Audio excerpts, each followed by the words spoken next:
Chatback. Chatback on RCV News. My name is Angel Kasabo, and great to know that you are tuned in. A reminder that this conversation is live on Facebook, so you go to your Facebook and search for RCV News. RCV News is a platform where we post everything current affairs, so come through and let's get interactive. Then the number is 0956 200 490.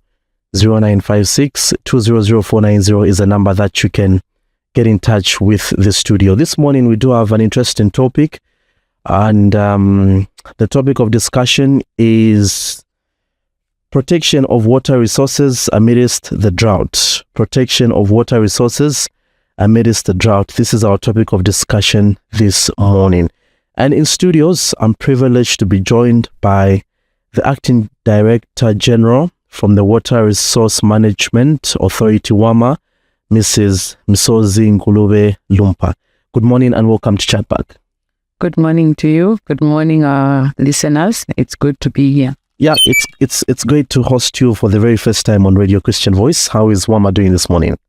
WARMA is doing fine this morning. Not so busy with the agriculture show? We are quite busy with the agriculture show. We're exhibiting there as well. What should people expect when they come through to your stand? We're going to be providing them with the services that they would receive at our head office at the agriculture show in real time. They can make permit applications for permits to drill, drilling licenses, and also water permits. Although water permits need a board decision, but at least they can get going with that. Yeah. All right. Most definitely. I think people should, look out for your stand, visit you and just learn more about, WARMA. Yeah. But for starters, before people actually get into the showgrounds and get to your stand to have a conversation with you, let's talk about the Water Resource Management Authority, WARMA. And I know people have talked about it. WARMA does this and that, but just a refresher course, really. What is the mandate of WARMA? Okay. Thank you for that question. The Water Resources Management Authority is a statutory body created by an Act of Parliament, which is the Water Resources Management Act number 21 of 2011. So we are 100% government owned. We are in place to protect, regulate, and manage water resources countrywide.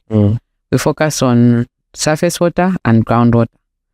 Surface water, that's the water that's in the rivers. Groundwater, the water that you find borehole water.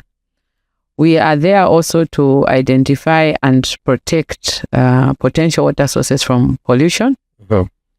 We are also involved we collect data. We have gauging stations countrywide. So we have gauging stations for surface water and groundwater, and we monitor the water levels.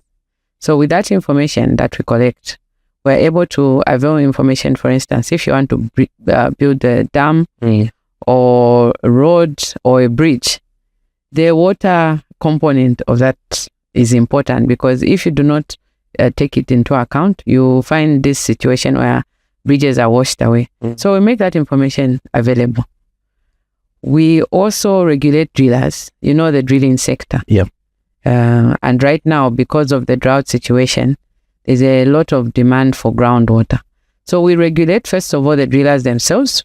We want them to be licensed so that they provide you with good quality service as a public, and also you get value for your money, and that the services should be at a fair price. Not too expensive, not too cheap, but you get value for your money. So we have regulations that determine the distances that should be there between potential water sources and pollution. So we're doing a lot. We are also currently, if you saw recently in the media, we had the handover of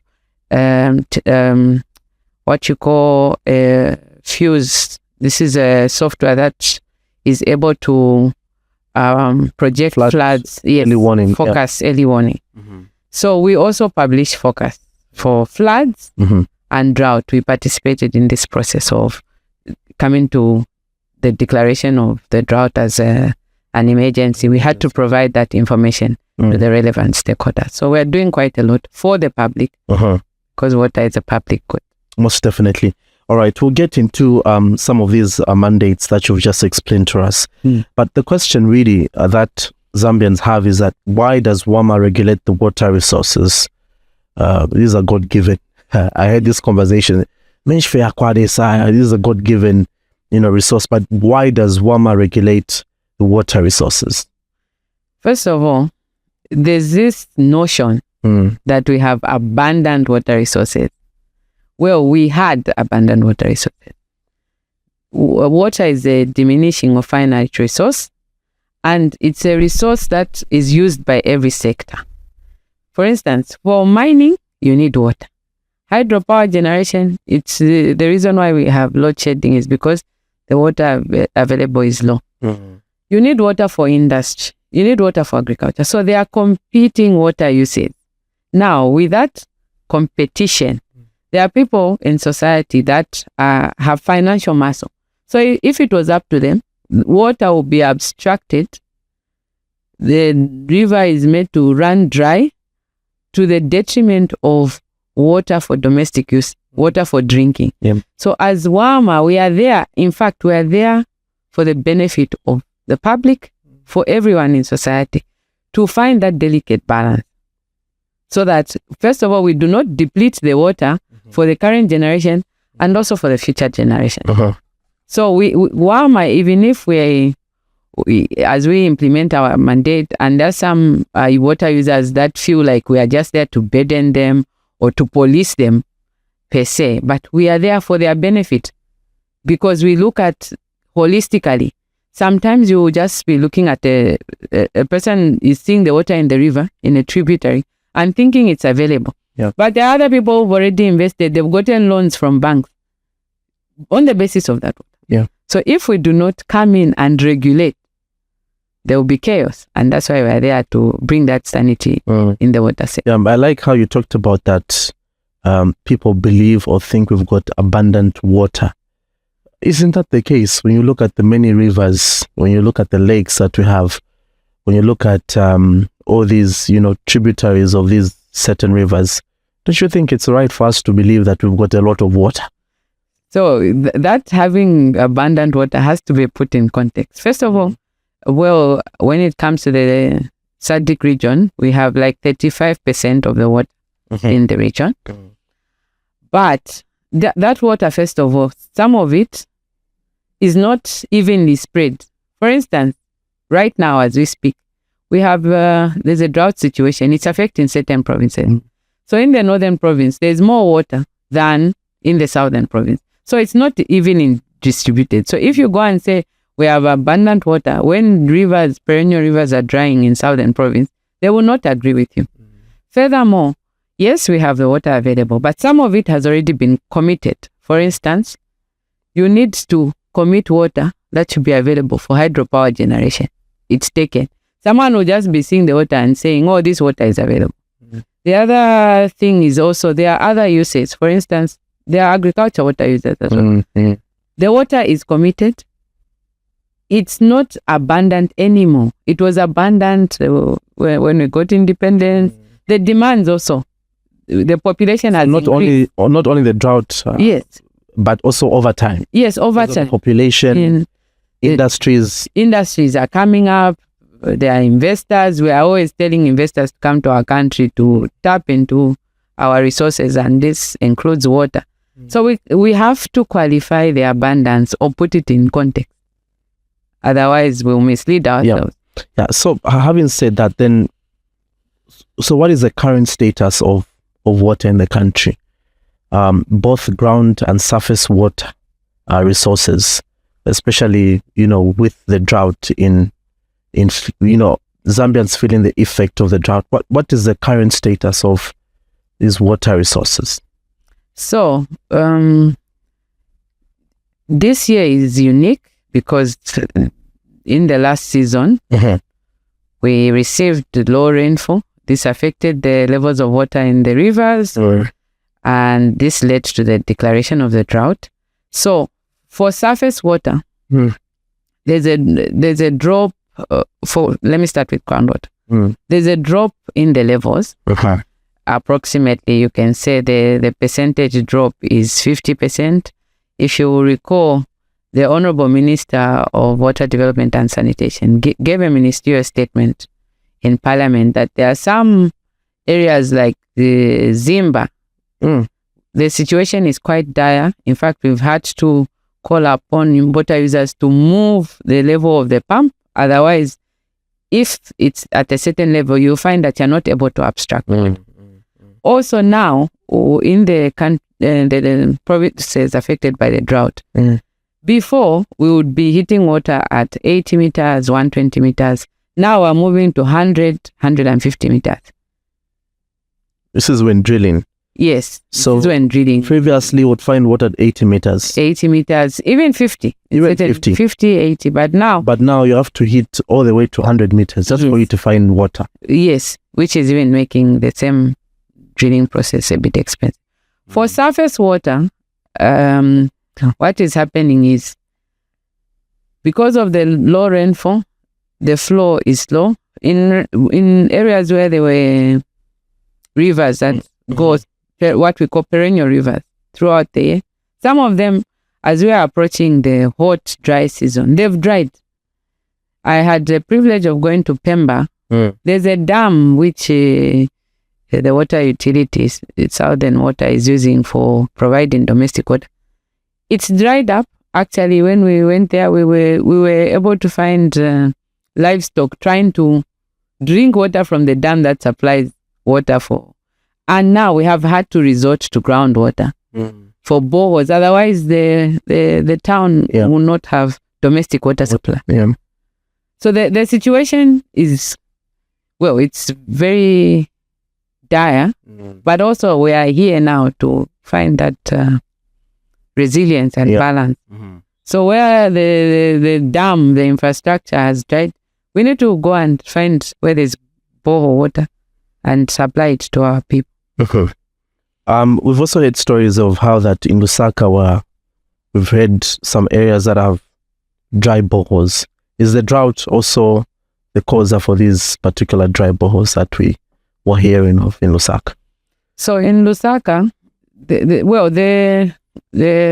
reason, it's twofold. Of course, the climate change issues where there is low rainfall. And this is what you call, in legal terms, it's an act of God. The rain is less. But also there are human-induced activities that will affect. For instance, because the regulation of groundwater accelerated when WARMA was put in place. Prior to that, the Act of 1949 did not provide for the regulation of groundwater. So before that, people were using groundwater, but it was just not regulated. So boreholes were being drilled, and that's why when WARMA came in, we came in to say, come and register your borehole so that we know how much has been abstracted and what is going on. But there is also this issue where in areas where there is no service by Lusaka Water and Sanitation Company, proprietors are compelled to find the water. So you find that everyone wants to drill a borehole, despite the proximity. Sometimes the situation is it happens like on a first come first serve basis. The first person to develop drills a borehole. Then you find our developers are giving small plots, 20 by 15. Now, when you look at the distances that are provided for in our groundwater regulation, at least you should be 50 meters apart. Boreholes should be 50 meters apart. 50 meters from a pollution source. And there are other distances, for instance, from a filling station, a graveyard. There are those distances that are at the end. But sometimes because of the desperation of people, and we are in this situation where the small plots are being given, but we haven't yet provided, for instance, compelling water users to come as a community and have communal boreholes. Everyone wants to drill a bore, that is also affecting the dry boreholes. Yes. Let me just get to the second mandate. You talked about that WARMA regulates drillers of these boreholes. Now, let me take you to this has been a contentious issue, I think, since, WARMA was established, because as far as the public is concerned, when WARMA came onto the scene, they were there to not only regulate or register people's boreholes, but there was also a fee that was attached. Yes. If you want to drill a borehole, you have to pay WARMA something, right? Yes. And then the drillers, how is that process going? Because over time, I think even through my engagements with WARMA, we've seen that there's been that reluctancy by members of the public to engage WARMA, and then they go have their boreholes drilled at their various homes or sites. Yes. So with the introduction of the groundwater regulations of 2018, we required that, first of all, you obtain a permit to drill. And with that permit, you should pay a small fee at that time of, it was 250 kwacha, if I remember correctly. And in each 800? No, it was 250. It was 250 kwacha. But there's a difference between commercial and domestic. Okay. So the domestic was 250 from inception and until, I'll talk about the fact that it has been scrapped off now. Okay. Yes. So the requirement then is we are there to manage the groundwater. So we were applying that fee to manage the groundwater better. Although the public felt like, no, I went to find the driller myself. It's my house. I found the water. Drilling is expensive. Why should I pay? This water is for God. It was for a good reason.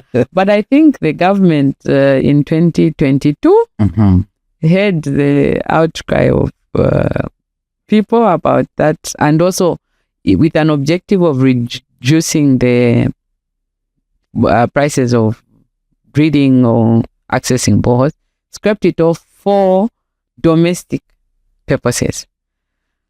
For commercial, for instance, if you are drilling a borehole to rear chickens that you are producing in mass numbers for resale, it's commercial in nature. The perspective is you're making money out of it. So contribute to the development of ground. How much is that contribution?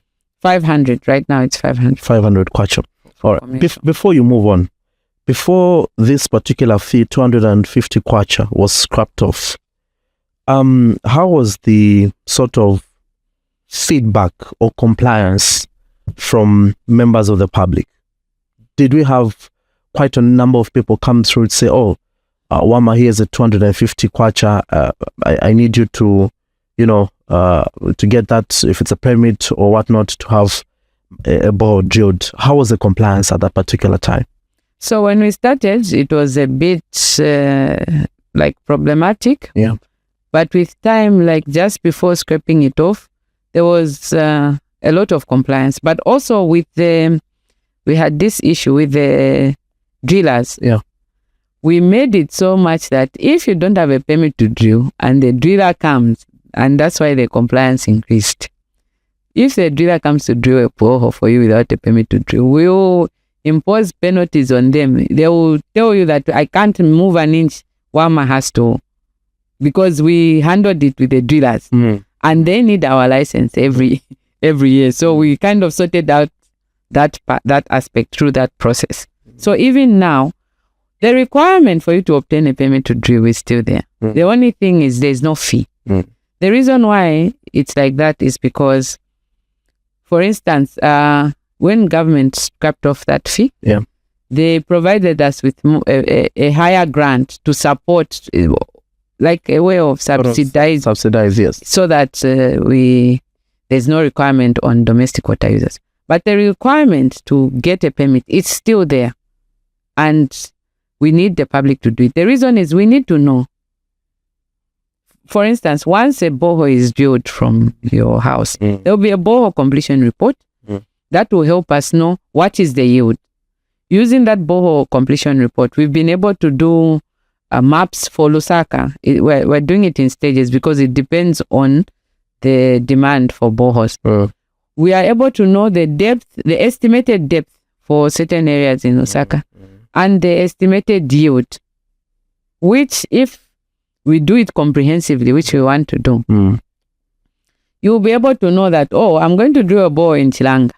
In Chilanga, the map shows the depth is at 60 meters. You can already negotiate with the driller that, I think the water will be found at 70. So let's price for 85 meters. This is the price. That's better than this thing which happens where 50 meters, then per meter. Because that's becomes more expensive. You have red eyes when you start per meter and you find the water at 120. Yeah. Then it becomes a challenge. That's why you start having arguments. But also the other question is when residents or citizens paid this 250 before it was being scrapped off, was there some sort of site viewing by WARMA to say, okay, fine, you've given us this 250, this is why you want to do a borehole, let we as WARMA go see the situation. If it's not maybe next to a pollution sort of entity, you're good to go. Was there that inspection? And do you also offer sort of that inspection when someone comes to get a permit to drill a borehole? Yes, we do. It depends because honestly, I'll tell you that we can't be, boreholes are being drilled on a daily basis. So depending on the area. So if the area is an area where like especially areas like Chalala, where there's a lot of boreholes and then also areas where there's pollution, like maybe you want to drill in Chawama, we will make an exception and do. But in areas where we can rely on, because we also have a map where we're able to say, this farm, obviously there won't be that overlap of 50 meters. It's a big farm. Yeah. And the purpose is, for instance, if you want to do irrigation. We already know using our database that here, this area is not contentious. So we will not physically come. But in areas where there are issues, we will take time and come. And that's how the members of the public sometimes felt like, we are paying them. They are not even making an effort to come and inspect. Yeah. But what it is when you complete drilling your borehole, the borehole completion report is done by your driller. We're able to make assessments using your borehole completion report. Yeah. Are there some areas where WARMA does not give permits for you to drill a borehole? Areas like, just an example, in Kanyama, areas maybe like Matero. Do you have specific areas where you know that here we cannot give you a permit to drill a borehole? All you have to do is engage Lusaka Water and Sanitation Company. Yes. So I would say I want to qualify that because we have Lusaka Water is under the ministry. They are regulated by NWASCO and they have the mandate to supply water and ensure there's adequate sanitation. They are also in business.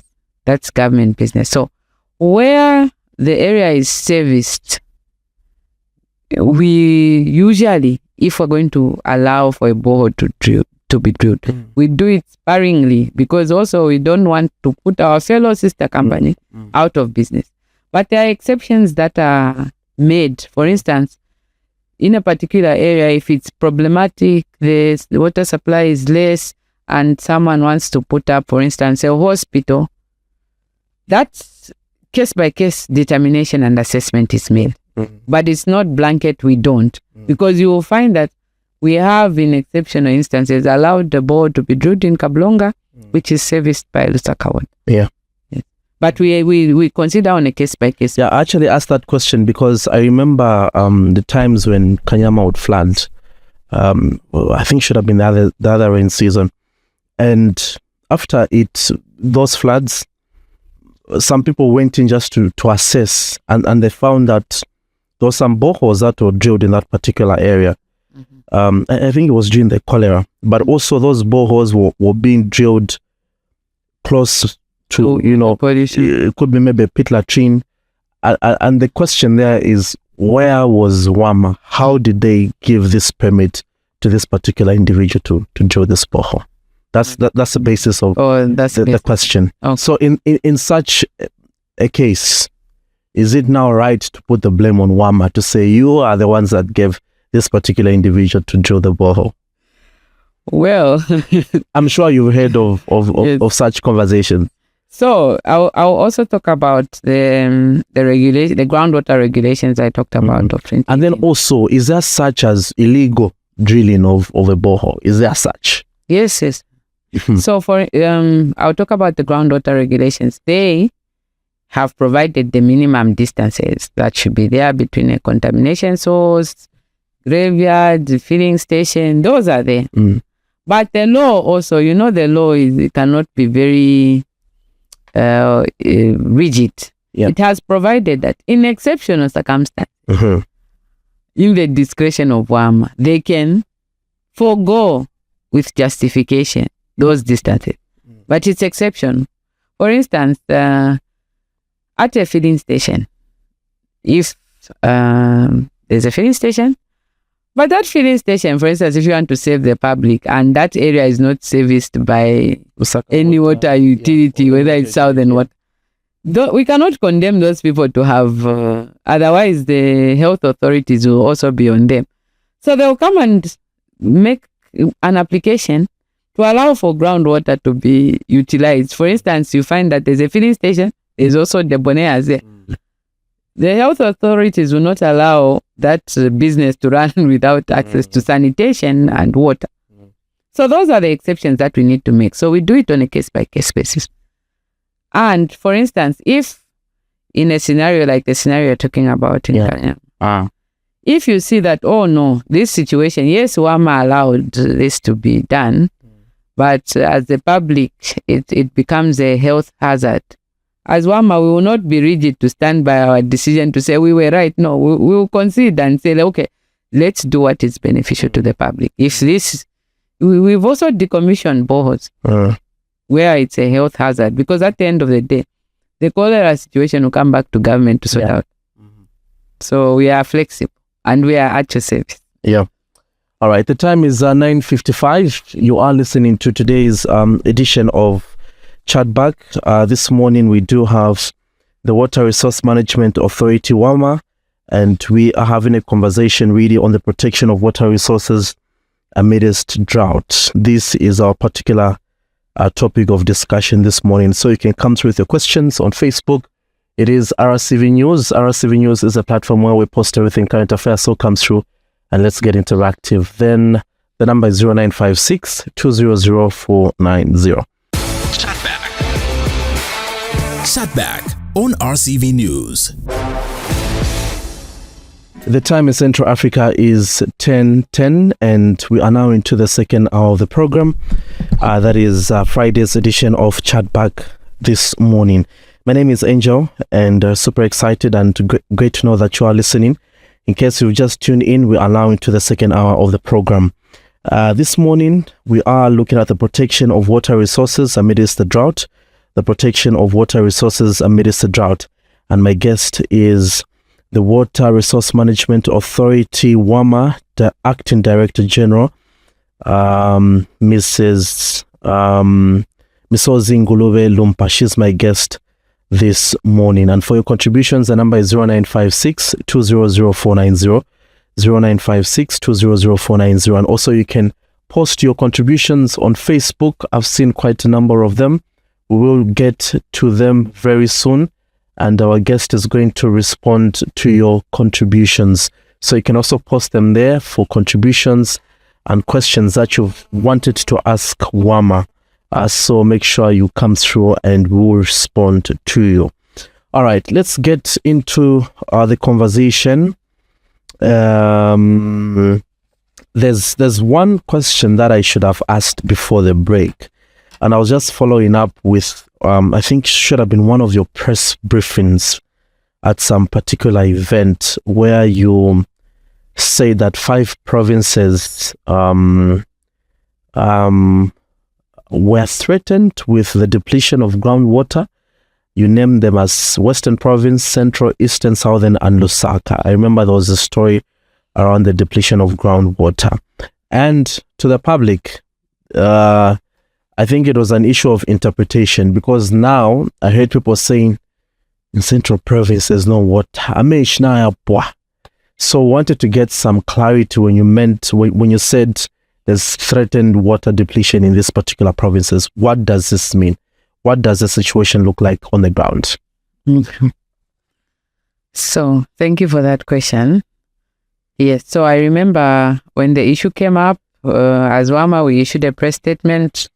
The minister also made a ministerial statement in Parliament. Mm-hmm. So proactively, we wanted to inform the public that because of the drought, we are seeing through our groundwater monitoring stations that the table is going down. Mm-hmm. So it will be worse in the drier periods where we're going to, like September, October. So we wanted, first of all, to inform the public that from where we're seeing it, the table is going down. So when people are drilling boreholes, this is what they need to do. Also, let's do our best to conserve the little we have until the next rainy season. In the next rainy season, we expect that we might have, depending on, I know the forecasts are usually done in October. We might have a rainy, because this drought is being caused by an El Nino. I'm now beginning to sound like a weather person. There might be a La Nino where there is so much rain at the same time and it causes floods. These are the effects of climate change. So what we wanted in that process is, first of all, to make the public aware, because we were receiving reports, I've drilled a dry borehole, what am I going to do? And in this area, we were able to make our own analysis. But that wasn't true, because most of my colleagues and friends told me, you're alarming us that there's no water. Yeah. For us, we wanted to prepare and make our people more resilient when they're drilling their boreholes, what depth they should reach, because you can easily find water at 20 meters, get excited, but it's a shallow. So we're also encouraging the public to desist from drilling shallow boreholes. And that was the key message that we wanted to deliver. But in reality, we need to come, because we are managing this water on behalf of the public. We need to be transparent and honest when we see problems, so that we find alternatives. Even if we are saying the table has gone down, there are still areas where there's water available, even in the drought hit areas. Let me get back to the drillers. I know probably this is not your area of focus, but I know there's a listener who's listening out there, and they just have one question. They, because I've had conversations with members of the public on the drilling of the boreholes, and the one question that outstands is, why is drilling so expensive, according to members of the public? That's a question that they do ask. But I know you've had conversation with these drillers. I know it's not your field, but from the answers that they give you, what could you share? Why is drilling, why does it look so expensive to the ordinary citizen? Okay. So, first of all, I'll begin from the fact that as WARMA, Zambia is currently a free market economy. We can't really impose on drillers and tell them a borehole should be 15,000 without fail. But what in setting standards, what we've tried to do is, try to ensure that the minimum standards from a technical point of view are followed. However, the public has also raised concern that those same standards are making the price high. I'll tell you, for instance, full casing. Some of them will actually connive with a driller and tell the driller that, no, I don't need full casing. Don't case all the way down. I don't even have the money to pay. They will agree themselves privately, okay. Or even citing. We require that the public should hire or at least identify a hydrogeologist, and it doesn't have to be the driller's hydrogeologist per se. You can, if you can afford, You can even get an independent one who actually monitors the driller when they are drilling, because that also is very important. They will go and agree they use this traditional. When the problem comes, the one who will write first is the consumer. No, this driller has not done works properly. This is what's happening. They hit a dry borehole, this and that. But initially, also as a regulator, we often used to go with the side of the one that comes first. Until the drillers themselves came up and said, look, we are also your clients. You are giving us licenses. Some of these people, they are the ones who tell us that I don't have money to case fully. Then later on when the borehole collapse, they come to you to complain. So help us. So we actually have to play umpire in these conflict situations, because sometimes you find that the consumer themselves will not be willing to cite the pole. Then they will also say, like, wufu nava fast.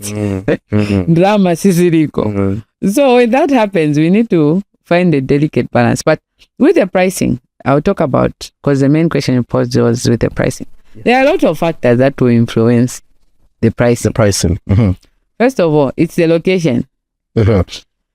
If you are going to get a driller from Lusaka to take them to Rufunsa to drill your borehole, it will not be the same as someone who's taking them to Chala because of that fuel. 2, the depth. Depending on where the water is estimated. If it's 50 meters, actually, that initial price which they say, oh, a borehole is, without equipping it, a borehole is 15,000 or 20,000 would be enough. But then also when you are negotiating, this is for the benefit of the public. When you do the proper siting, the one siting shouldn't also be gambling with you because you are paying them. That 2,000 or 2,500, that's a lot of money. They should be able to tell you if they are using the right equipment that, okay, estimated 70 meters. Usually they'll just, they also play it safe. I've also experienced firsthand. They'll tell you 100 meters because, for instance, if they tell you that the water will be found at 50 and you find the water at 75, again you descend on them with a ton of bricks. So they'll tell you 100. They've told me 100. I've negotiated with the driller that, okay, we're going 100. They find the water at 50 meters. Now I have to negotiate that, give me back, or that deposit which I paid now is enough. The other thing is the soil formation affects. If the soil formation is weak and they have to put metal casings, you are going to bleed financially. Especially that because the casing that you negotiate with the driller is the PVC, which is included in the price. Now, if there are metal casings that need to be put, the price changes, and that's where the disputes come in with the drillers. You will go on the ground, agree. Then when things start changing, they pay meter. So I would rather even you agree from inception and okay, if we find that 50, the price is 15,000. If we find that 75, the price is 30,000. If we find that 100, it's 50. But currently it's not like that. Currently it's 50 and then they start per meter. But you have the liberty as a consumer to agree already how it's going to be done, and also do the research with the help of the driller. What kind of formation is there? To avoid because if you've planned and you've set aside a good 30 pin, if someone tells you from the blues that now you're paying 20,000, you are going to fight. Without fail. And at this particular moment, WARMA cannot come in to do anything. Well, because... Have you had situations where a consumer and the driller heated conversation and say, let's go back to WARMA then? All the time. That's what we do. In fact, conflict resolution, we do it on a weekly basis. There will be there are various scenarios on conflict resolution. It's something that we do regularly. Sometimes they will agree. They hit a dry bore. Then the driller moves out of sight. This person still needs water. They try and get their angwe, and then they say, okay, let them come back. But the driller also say, I drilled a dry borehole. Who's going to pay me for that fuel? Those are all the time. Sometimes also, and that's why it's good to hire. It might seem a little bit expensive. It's good that same person who's siting your borehole, you use them to also ensure that the driller drills the depth you've agreed. Sometimes they'll say we're drilling 50 meters. They drill 30. Yeah. After 2 years, when you've forgotten about, you even thrown your receipt, the well dries. Or after some time, it starts sucking brown water.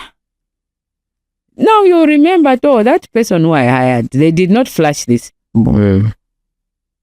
So also, to get value for your money, when you are ready to drill, temporarily just the hydrogeologist to be able to see if, for instance, they've done the drilling all the way, they've put, because sometimes they'll tell you put full casing.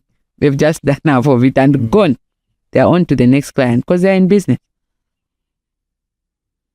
When you receive such complaints, let's say like the last one that you've just given, they do half casing instead of doing the entire casing as WARMA.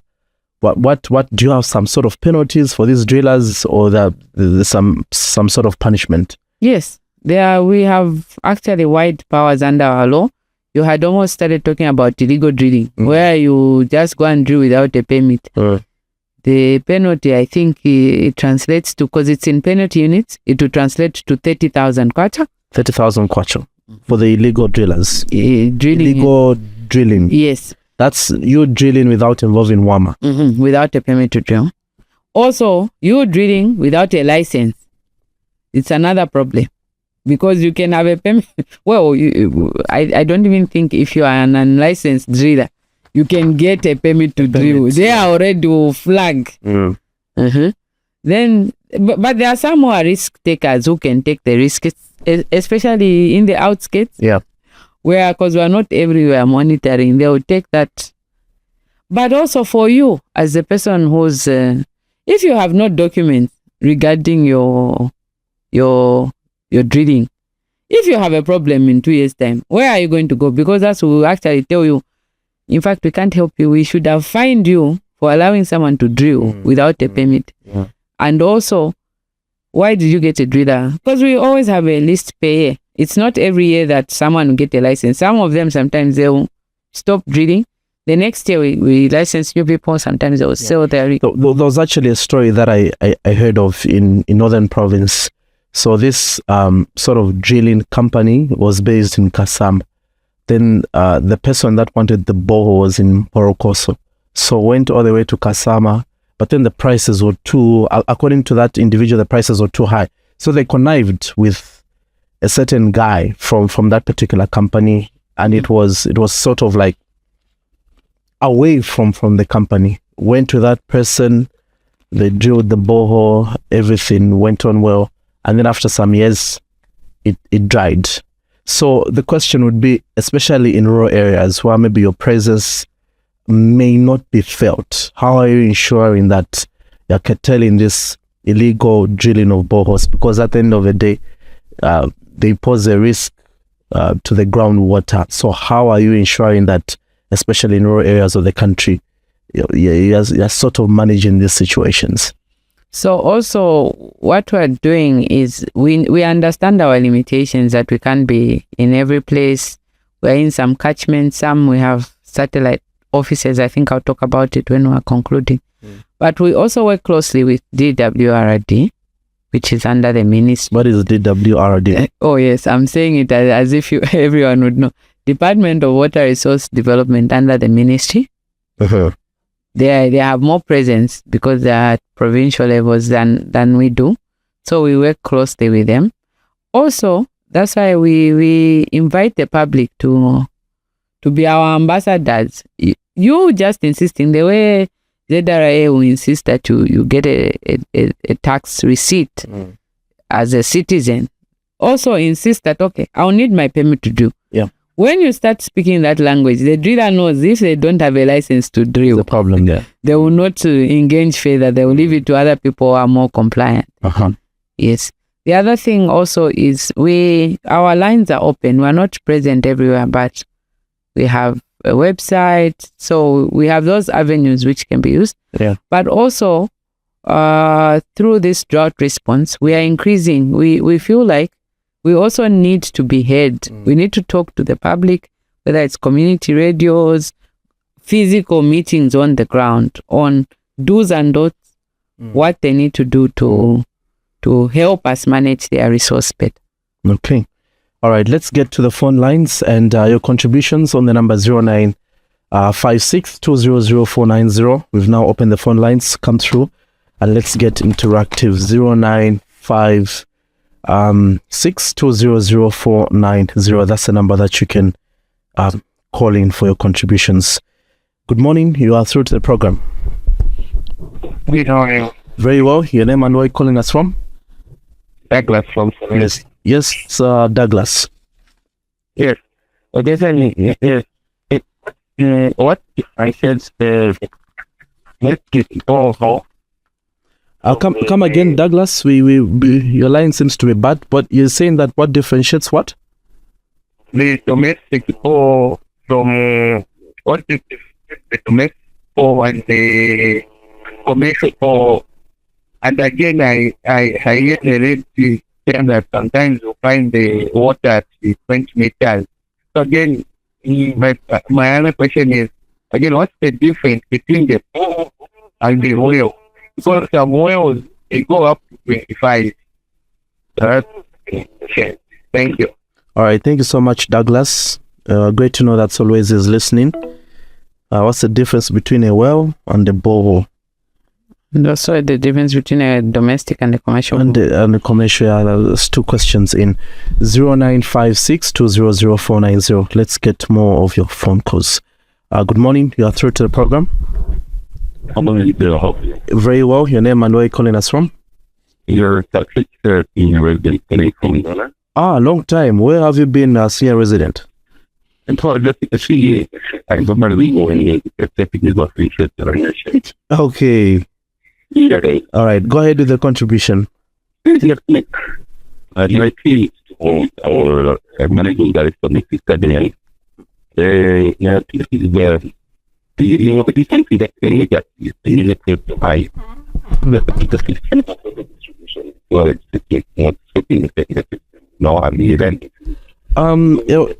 Elder Patrick, your line seems to be a little bit bad. Are you able to call us back because we can barely hear what you're saying? Okay. Are you hear? Yes. All right. Thank you. All right. Thank you. Okay. You can call us back on the number 0956200490. 0956200490. That's the number that you can get in touch with the studio for your contributions and questions on WARMA. Let's get to this voice note. Good morning. I still feel we still have abundance of water in Zambia. I think the problem is water management. We have failed to manage our water in Zambia, because you find that like here in Kitwe, find that there are a lot of leaking pipes as you walk along the roads of Kitwe. A lot of leaking pipes which are not attended to by the Kana water. And also on your way to Ndola, like there's that Kafio bridge there, that river is contaminated. So we just fail to manage our water. I think water is still there. Water is not evenly distributed. Yes, I agree with you, madam, but it is possible to distribute water even in Zambia. Number one, the water which is in the northern, if our forefathers managed to run a pipe for fuel from Tanzania to Ndola, I think it's possible that we can run pipes from Luapula to Southern Province. And lastly, madam, by now we are supposed to be talking about cloud seeding instead of just complaining. We understand the population is growing, but also technology is changing. And so we are supposed to invest more in technology. Thanks very much. This is Raymond from Kitwe by Submit. All right. Thank you so much, Raymond, for your contribution. You can also keep your, you can send your voice notes to the number 0956 200 490, 0956 200 490. All right. Let me allow you to respond to this before we get another set round of callers and get to our Facebook viewers. Okay, thank you very much. So I'll start with the first question. The difference between a domestic and a commercial borehole. So when you look at our act, domestic use of water is defined as using water for household use, household gardening, and using it for instance, if it's agriculture, domestic agriculture, subsistence. They mention the word subsistence. A few animals, a few crops, that's domestic use. But we've enhanced that definition in our water use fees and charges SI, which caps domestic use at 10,000 liters or 10 cubic meters. Anything below is considered domestic use. However, anything below that is considered domestic use. Please get me right. However, if the nature of the use is not domestic, even if your use is below 10,000 liters, we'll bill you. Let me give a typical example. At a lodge, if you are using groundwater, obviously, lodge or hotel, that's not domestic use. But you might be using less water than 10,000. Yeah. So it's twofold, the nature and also the figure. So at a restaurant, that's domestic. That's commercial? Well, if you're making a profit, technically, but also we focus on the major water users. Even for instance, we've been interacting with Zambia National Farmers Union, and also that's a concern they have. They're telling us that there are people who are calling small scale water users. That seems small scale, but they are not small scale per se. They are using a lot of water when you aggregate that water. Yeah. So the key here is 10,000 liters abstraction per day. Per day. Not per month, per day. That's domestic use. So you can do a lot with this. Some of it might not remain domestic, for instance. You might be using water for maybe how many beds? 10,000 beds. And you are reselling them. But because of the amount you're abstracting per day, it does not translate to the commercial use. How about you've got flats that have 50 houses? Flats of 50 houses. Does that fall under domestic or commercial? So also it depends on, because sometimes the way people register their property, they want to register it that this is a massive property development. Those people using individually the individual households, they will register them as individual households using domestic water. So we don't target individual households. But also when it comes to water that's being brought to you through the water utility, because Lusaka Water and other utilities also have boreholes that they are using to supply water. Yeah. They'll bill you. Don't go and say this is domestic use, I will not pay the fees. They'll cut you off. But we mean you abstracting directly from a borehole without not through the water utility.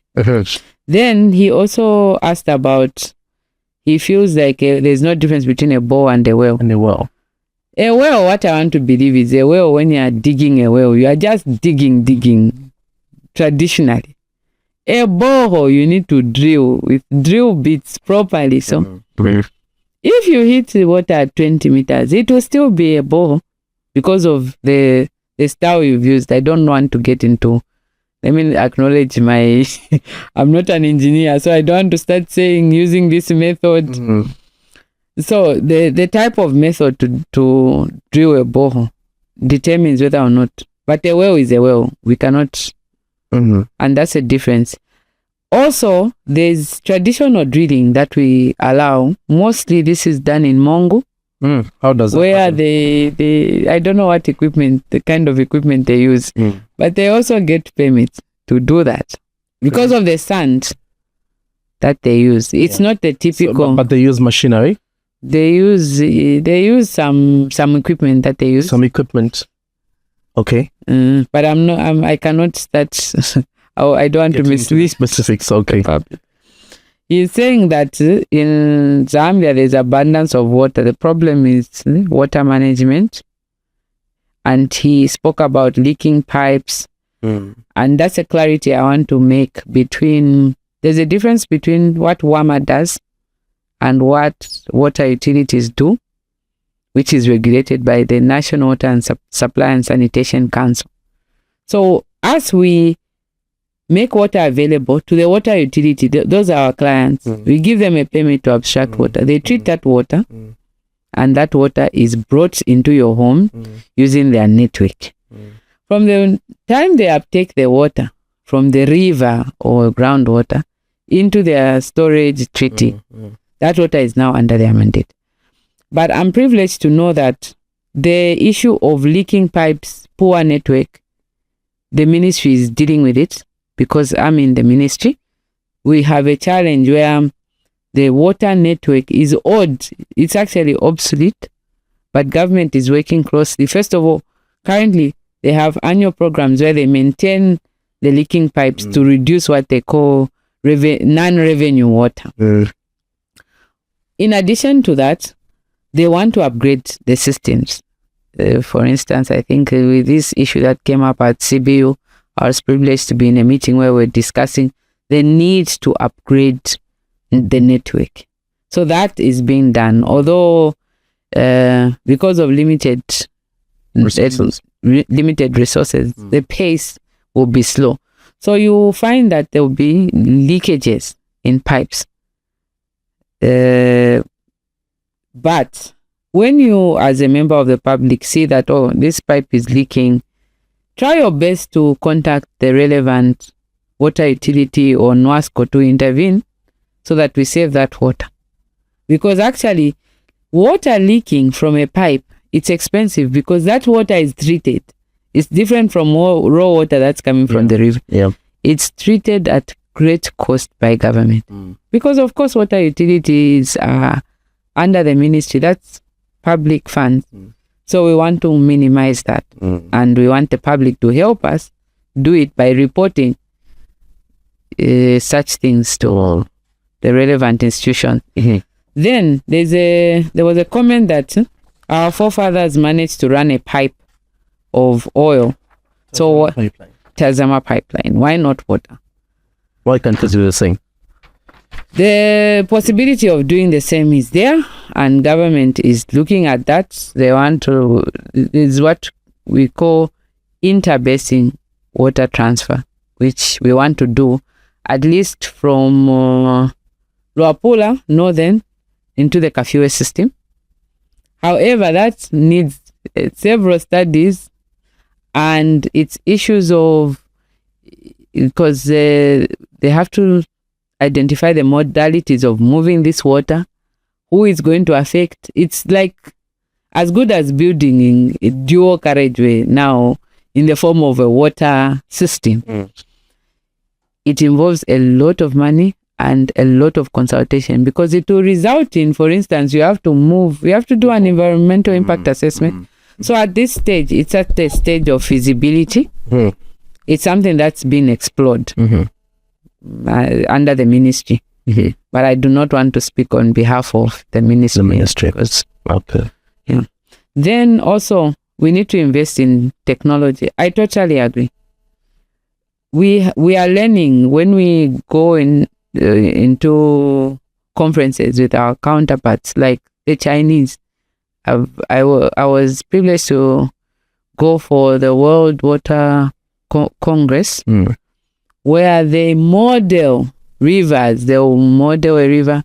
They will find ways of using the same amount of water as maybe we're able to produce 2.5 tons of wheat. They will do more with the same amount of water because of the systems. irrigation systems have been developed, what is called rainwater harvesting. For instance, if you harvest rain from rooftops, what can you use it for? We are in the process of developing regulations for rainwater harvesting that the president has been talking about. For instance, let's not get treated water and use it to water the garden. We can take advantage of rainwater harvesting. Yes. Yeah. But we need to ensure that in planning, together with the local authorities, we are able to put up infrastructure that will accommodate this. You're able to store the water and use it for certain things. We haven't reached a level where you recycle water that is coming from the toilet and you're able to use it for drink. We haven't reached that level. Otherwise, we'll have serious cholera cases. But we can see how we can try. There's recycling now. We can do it for water. We need to be capacitated. Also as institutions. Yeah, I actually had a conversation with one of my friends on this issue of recycling water. From the onset, people are not for the idea of recycling water. But it's actually going to be very interesting to see how that... I mean, okay, in countries that they've managed to do the recycling of this water, but what sort of water is it? Is it even sewer water? No. Well, in China, the water that's being recycled, harvested from rain, or they are mainly using it for other uses apart from drinking. Yes. They will use it, for instance, for the environment, because the environment is also a consumer of water. They will use it for things like gardening, such, but not to get and drink. Because when people hear of recycling water, that's what they think of. Msuwa, you recycle and then we drink. We haven't reached that level. But is it possible to reach that level? It is. No. But also it needs a lot of mindset change, because honestly, if I not... no, it's a change management issue. 0956, you're done with your... I think I spoke about, there were 5 questions together with the ones that came through the voice note. I've tackled them. Okay. 0956 200 Let's get the last callers. 0956 200 0956 200 490. 0956 200 490. Let's get the last callers this morning. Good morning. You are through to the program. Hello. Good morning. Yes, your name and where you're calling us from? I'm calling from Livingston. Your name? Yes, my name is Dominic Banda. Donald Banda. Donald. Dominic. Oh, Dominic. Yes, right. Go ahead with the contribution, Mr. Banda. Yes, I've been just following the contribution and also what the madam has been trying to educate us.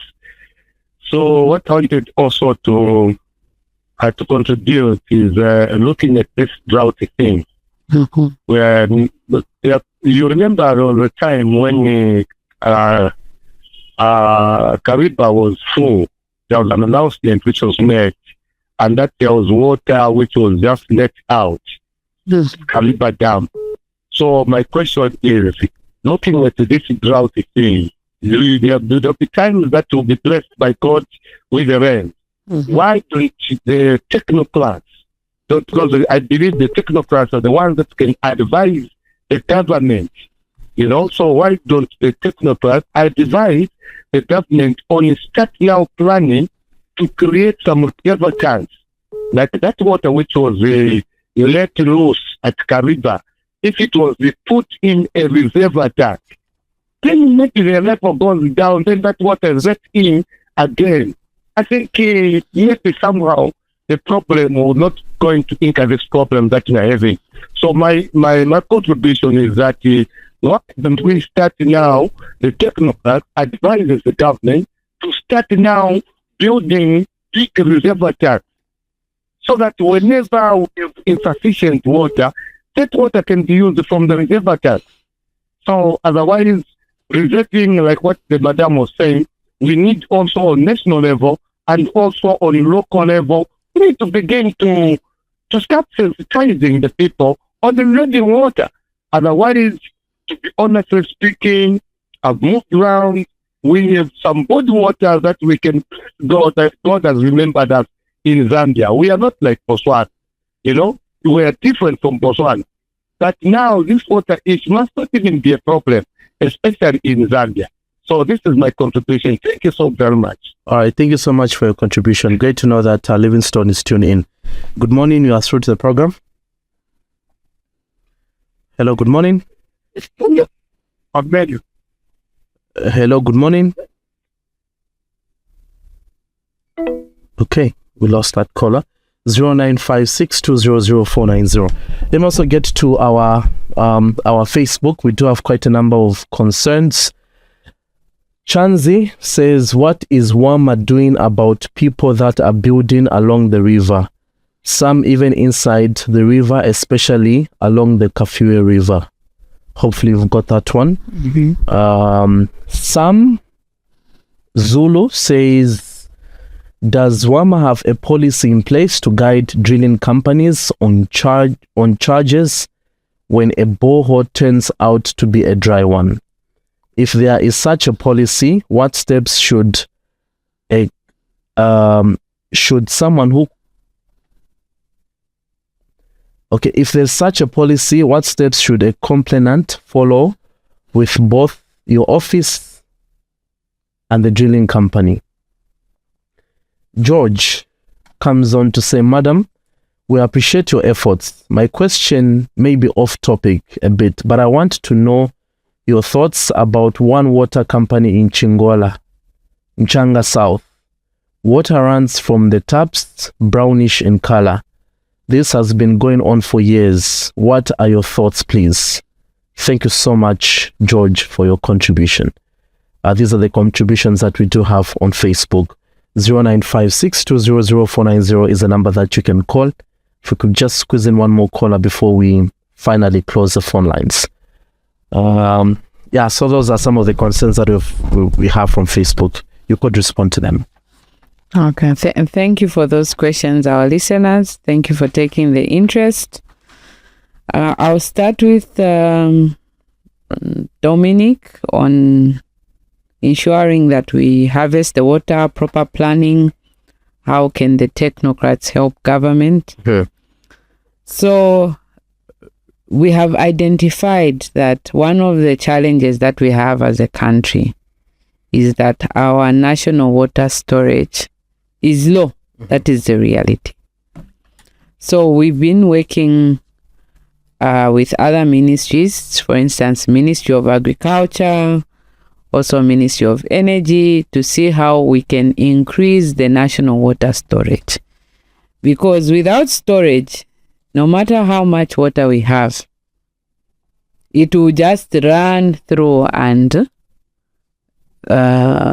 go until it feeds into the water system that goes to the ocean. So currently our dams countrywide, we have not more than 2,000 dams. Our counterparts in Zimbabwe have about 10,000 dams. They've invested. As a country, we also need to invest. But we cannot leave that to government alone. The private sector needs to come in. Also, we need donor support. Some of the dams have been constructed with the help of the World Bank and other forms of support. The reality is we need storage. Otherwise, in this year when there's a drought, we will be facing things such as hunger. In the year when there's too much rain, also as WARMA, like I said, we focus floods. Actually, as we speak, we were being asked about floods that are happening in Tanganyika, because in Tanganyika, northern part of the country, there's no drought. They're dealing with issues of floods in the same country. So in a year where there's a lot of rain, there's no drought, and there's too much rain, it's a calamity also. DMMU has to help with moving people from areas that seem to be flooded.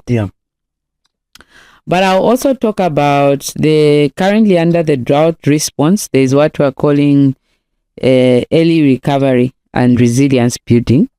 We are rehabilitating some dams. We need to rehabilitate those dams because when dams have got things like weeds, their storage capacity reduces. Yeah. Also, we are building new dams. We have 28 dams earmarked for construction under the drought response.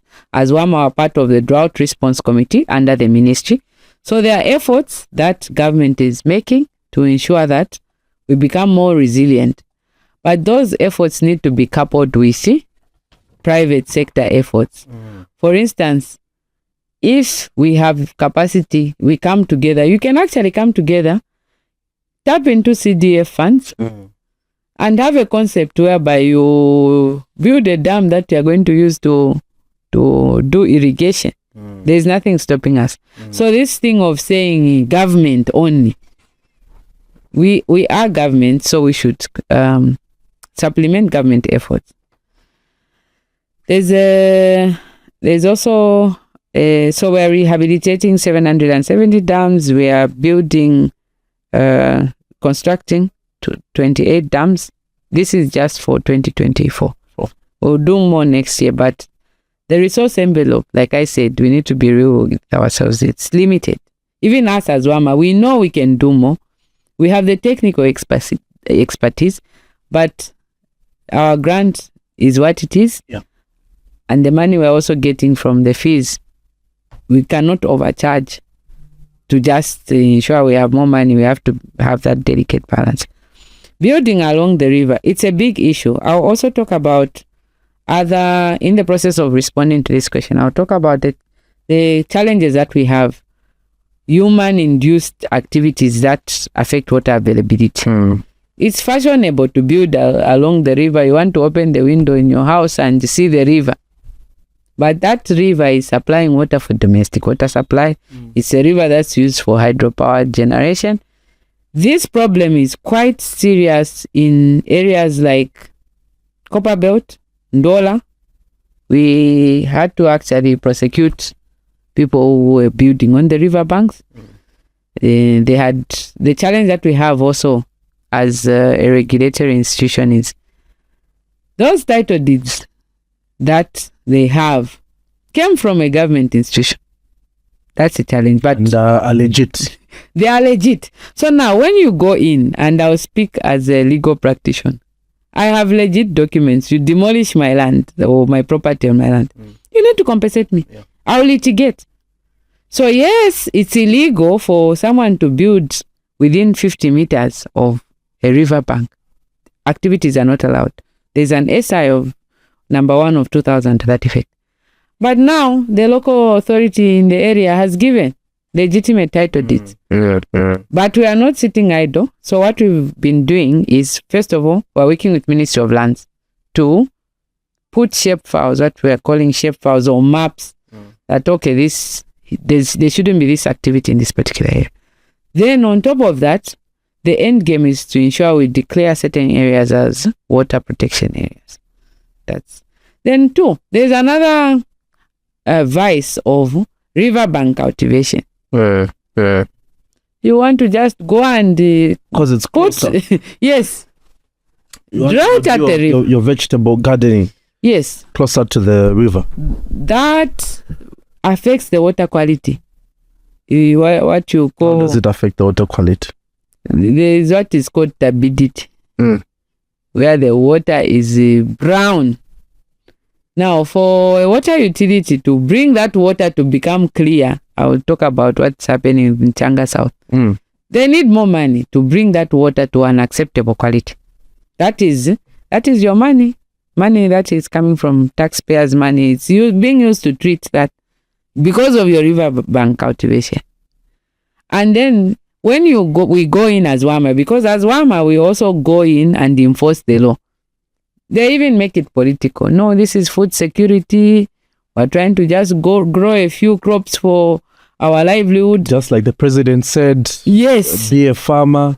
We are actually doing that. In fact, they'll report you that you are going against the government policy.